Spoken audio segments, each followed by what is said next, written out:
Bonjour, Oui, bonjour. vous vous présentez? Moi, c'est Yang Beni. Je suis Camerounais d'origine de l'extrême nord. Je viens de l'extrême nord. Je dirais que vous êtes vous êtes un opérateur économique. Avoir votre structure et c'est une structure bien fournie et surtout je veux dire bien présentée et tout ça. Et c'est vraiment du travail professionnel. Merci, sauf que je dirais opérateur économique entre guillemets, c'est vrai, lorsque je vois ma carte souvent, je vois la profession, chef d'entreprise. Bon, je vois déjà quelque chose qui est un peu grandiose, voilà. Mais s'il faut parler d'opérateur économique, c'est encore entre guillemets. Ouais, c'est déjà quelque chose. Merci. Vous avez pour profession chef d'entreprise et en plus, vous grevez grand. Merci. C'est vrai, c'est notre souhait déjà d'arriver un peu à un autre niveau supérieur.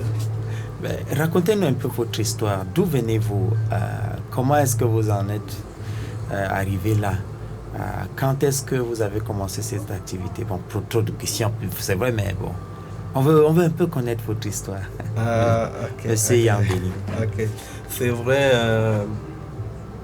bon, pour commencer, comme je disais, je viens de l'extrême nord et j'ai d'abord commencé par les études. Et il faut noter, j'y suis allé à l'école étant grand. À l'âge de 15 ans, j'ai commencé l'école à l'âge de 15 ans. 15 ans, vous en avez eu le courage. 15 ans, oui, c'est vrai, beaucoup de gens se moquaient de moi, même au niveau de la famille. Et je me rappelle ce jour-là, je suis sorti à 5 h du matin, personne ne s'est encore réveillé. Je suis allé à l'école avec mes propres frères même. Toutefois, mon parcours à l'école, j'ai fait 9 ans de la CIL en terminale. Bon, parcours de 13 ans. Oui, 13 ans de la CIL en terminale. Donc vous l'avez fait en 9 ans au lieu de 13. Oui, 13 ans, bon. Ce n'était pas exaltant? Ah, merci. Donc c'est comme ça, vu les difficultés financières déjà, comme je dis, nous sommes dans une fraternité de 10 personnes et je suis l'avant-dernier. Les parents n'avaient plus assez de moyens pour soutenir les Benjamins. Bon, moi, je ne me suis pas gêné du tout, je ne me suis pas baissé les bras. J'aime pas souvent demander quelque chose, j'aime qu'on attende de moi. Et c'est là, je me battais toujours. Et à un certain niveau, je me suis mis à réfléchir, j'ai dit que ok, je pourrais m'installer et continuer mes études. J'ai trouvé que et là, vous étudiez en quelle classe? Terminale déjà, quand j'étais en terminale. C'est là que je me retrouve à Douala. C'est vrai, j'ai traversé l'obstacle avant d'arriver à Douala. Mais vous les avez bravés. Oui. Et d'accord, mais une fois arrivé à Douala, est-ce que vous connaissiez des personnes? Vous êtes arrivé chez des parents? Non. Ou bien chez des amis?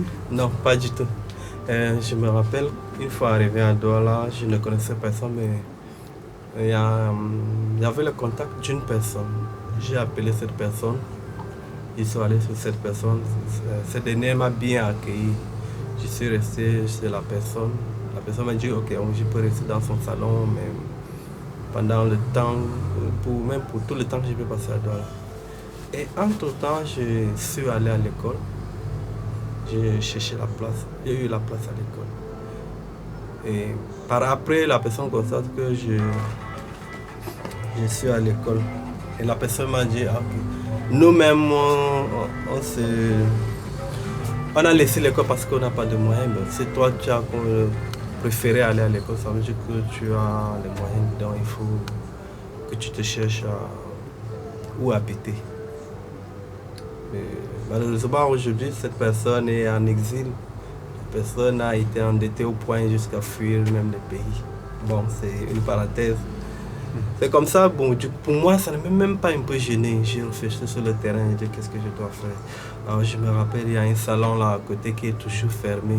C'est vrai, je n'ai jamais coiffé. Je suis allé, cherché à contacter le bailleur. Une fois en contact avec le bailleur me dit que non, il faut lancer d'abord, on va proposer après.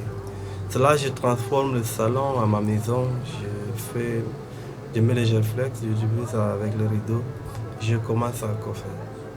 Et après une semaine, 2 semaines, je maîtrisais déjà la coiffure. Mais si je comprends bien, un problème a plutôt ouvert une opportunité.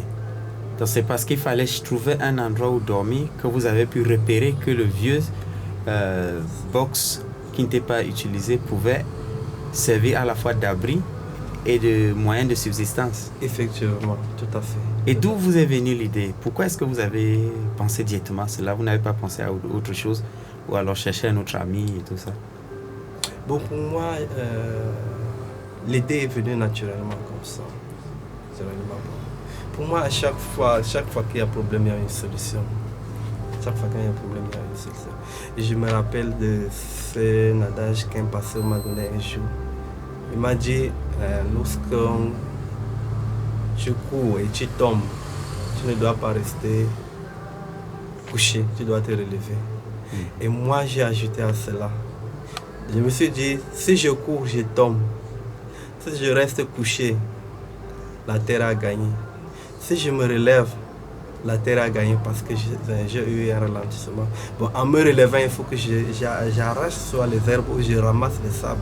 Là, je gagne sur le sol. Voilà. En clair, transformer les difficultés plutôt en opportunités. C'est ça. C'est une très grande philosophie, ça. Tout à fait. Merci. Et là, donc, vous étiez en classe de terminale, c'est ça? Terminale. Ah, donc, ok. Et là, vous arrivez donc au niveau universitaire. Oui, arrivé au niveau universitaire, comme je disais, je suis allé en fac d'abord. Je voulais aller dans des écoles de formation. Bon, à chaque fois, je me suis dit que si je suis en classe de formation, dans une école de formation, je n'aurai plus l'opportunité de sortir pour faire des petits jobs ou bien pour faire... Parce que dans une école de formation, je n'ai pas assez de temps. Pour moi, pour mieux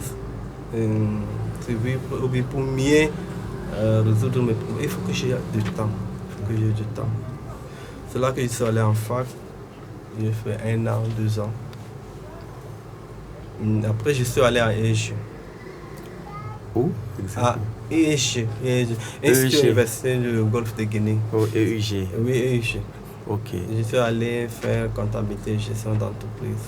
Mais c'est pas une école pour fils de pauvres, là. Tout à fait, mais comment est-ce que vous avez fait pour entrer dans cette prestigieuse école? Sans publicité, bien sûr. Bon, sans faire la publicité, déjà au niveau... quand j'étais au niveau 1, je voulais aller à EG. Mes camarades m'ont dit, là-bas c'est pour les grands. Ça m'a marqué, je le sais. Niveau 2 déjà, je me suis dit que en voulant aller à EG, mes camarades, mes amis ont dit que c'est une école de grands. Mais moi, j'ai dit, je suis le fils de Dieu. C'est Dieu qui me donne en direct. Ça veut dire que je dépasse même les enfants de ministres. C'est comme ça que j'ai décidé. Ça, c'est une belle philosophie. Oui. Oui, c'est ça. Et là, comment est-ce que vous avez fait pour vous inscrire dans cette école? Ça s'est passé comment? J'avais 5 000 francs en fait, lorsque je m'engageais pour aller à EG. Et la pension, c'était combien? La pension, c'est dans les 400 000. Et vous aviez 5 000 en main? J'avais 5 000 en main. Racontez-nous, s'il vous plaît. J'avais 5 000 en main. Bon, je me suis battu, j'ai emprunté 25 000 francs, j'ai complété pour payer les prescriptions. La prescription s'élevait à 30 000. Bon, une fois inscrit, il fallait payer les pensions. Et entre-temps, j'ai cherché des moyens de déplacement pour aller à EG parce que c'est loin. Ce n'était pas facile. À peine 2 semaines à l'école, on commence à nous demander la pension. Et là-bas, c'est autre chose. Parce que si vous n'avez pas payé la pension, il y a une carte qu'on délivre à ceux qui ont payé. Donc vous venez à l'entrée, vous présentez la carte seulement. C'est comme ça, un jour, je suis allé tôt. Je suis rentré par